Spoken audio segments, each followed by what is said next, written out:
창세기 23장 1절에서 4절 말씀입니다. 사라가 127세를 살았으니 이것은 곧 사라가 부린 햇수라. 사라가 가나안 땅 헤브론 곧 기라야 아르바에서 죽음에 아브라함이 들어가서 사라를 위하여 슬퍼하며 애통하다가 그것이 진 앞에서 일어나 나가서 헷 족속에게 말하여 이르되 나는 당신들 중에 나그네요 거류하는 자이니 당신들 중에서 내게 매장할 소유지를 주어 내가 나의 죽은 자를 내 앞에서 내어다가 장사하게 하시오.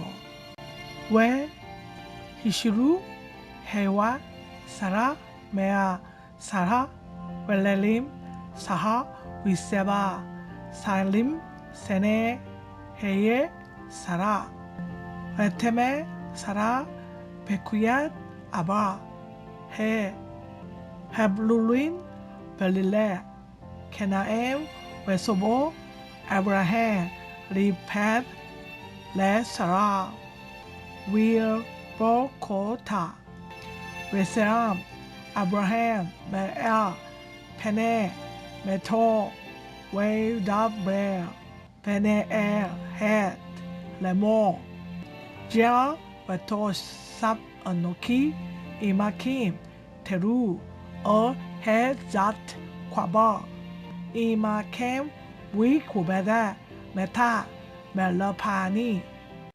지난 시간 여호와께서 아브라함에게 그리운 고향 소식을 듣게 하신 내용을 살펴보았습니다. 이것은 곧 지상에서 말씀과 성령으로 듣게 되는 천국의 소망입니다. 우리 성도들은 장차 떠날 이 세상에 소망을 두지 말고 항상 말씀과 성령으로 천국의 소망이 충만해야 합니다. 오늘은 사라의 죽음입니다. 성경이 참 신비하지요? 지난 시간에는 하나님의 예비하심으로 충만하게 해주시더니 이제는 사라가 육신의 생을 마치고 가나안 땅 막벨라 굴에 장사됩니다. 이 상에서 주님이 하신 말씀이 생각납니다.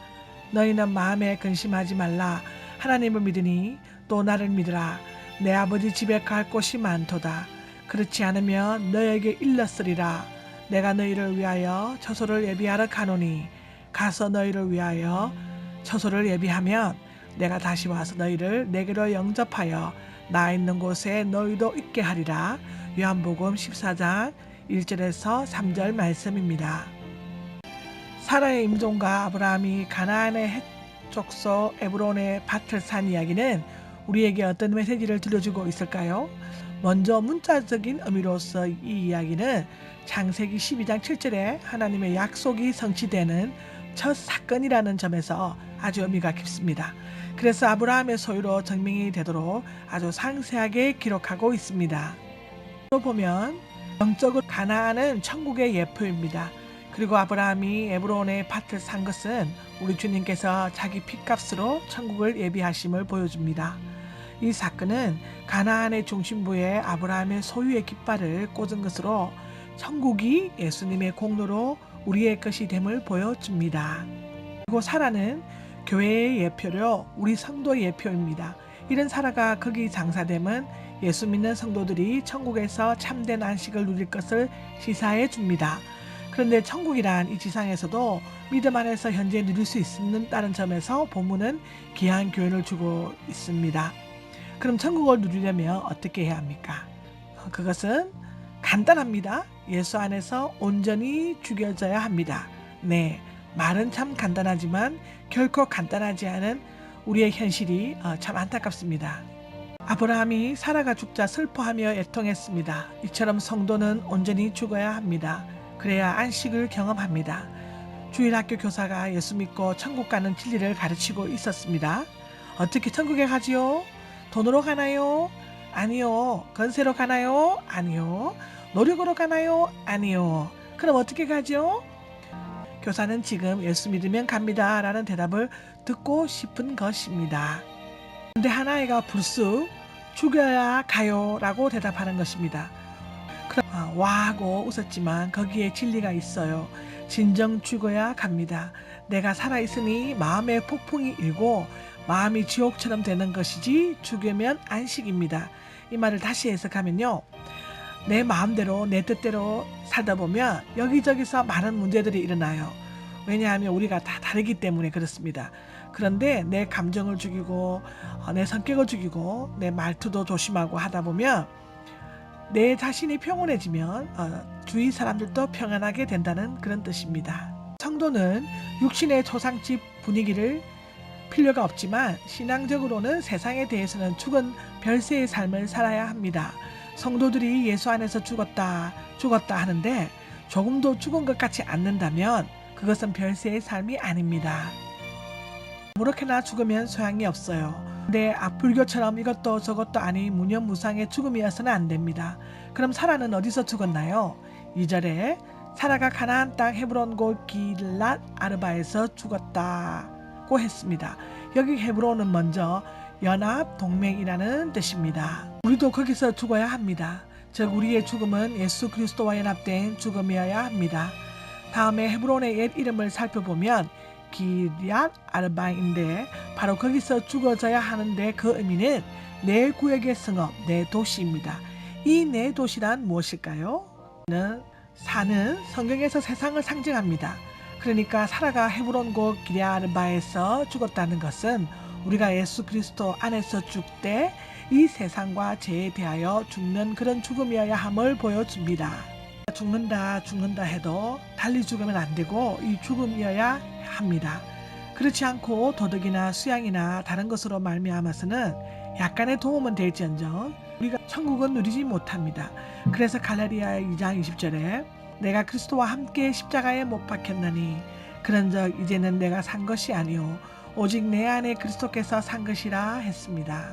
그리고 갈라디아서 6장 14절에는 내게는 우리 주 예수 그리스도의 십자가 외에 결코 자랑할 것이 없으니 그리스도로 말미암아 세상이 나를 대하여 십자가에 못 박히고 내가 또한 세상을 대하여 그러하니라고 했습니다. 예수님만이 우리에게 참 죽음을 선사할 수 있지 달리는 결코 죽을 수 없습니다. 그리고 이렇게 죽을 때만이 우리의 삶에 참된 천국을 누리게 됩니다. 천국을 누리려면 성령의 도움이 필요합니다.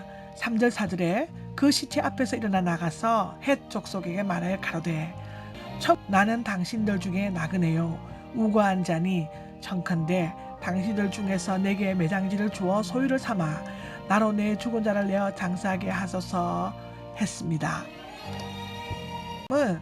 사라를 장사하기 위해 헷 족속에게 땅 팔기를 간청하는 장면입니다. 가나안에는 여러 족속의 사람들이 살고 있었지만 가나안 땅을 헷 족속의 땅이라고 일컬을 만큼 헷 족속이 가나안의 주요 거민입니다. 그래서 헷 족속이 있는 땅이 가나안이요 가나안 땅이 바로 헷 족속의 땅으로 불리웠습니다. 그의 도움 없이는 사라를 장사하지 못해요. 이처럼 우리가 복음으로 보면 예수 안에서 죽었지만 어떤 분의 도움이 없이는 죽음을 경험할 수가 없습니다. 그분이 누굴까요? 거민들 바로 성령님이십니다. 헷 족속의 지배 아래 가나안이었듯이 우리도 예수님 성령의 지배 아래 천국이에요. 그들이 돕지 않으면 안 될 귀한 매장지는 바로 옛 사람을 장사하는 성령 세례의 상징입니다. 아멘. 예수 안에서 죽었지만 성령 세례로서 아주 십자가 아래 매장이 되어야 합니다. 그래서 늘 성령으로 나의 옛 사람을 죽여야 합니다. 로마서 8장 12절 13절에도 육신에게 져서 육신대로 살 것이 아니라 너희가 육신대로 살면 반드시 죽을 것이되 영으로 몸을 행실을 죽이면 살리니 했습니다. 그때 수고를 그치고 쉬게 되면 계시록 14장 13절에 나와 있습니다. 심령에 의할 평강과 희락이 넘쳐나는 것입니다. 로마서 14장 17절의 기록입니다. 를 공부한 것은요, 우리가 우리를 죽여야 천국을 알 수 있다는 말씀이 결론인데요. 저는 매일 새벽 기도를 가고 새벽 찬양대에 서고 매일 아침 365일 하나님을 만납니다. 제가 건강해서 남보다 건강한 사람도 아니고요. 제가 많이 아프고 또 남들보다 애도 아직 13살이고 제가 나이가 55이다 보니까 애도 아직 많이 어리고 여러 가지 환경 속에 있지만 제가 새벽 기도를 가는 것은 하나님을 만나기 위해서 갑니다.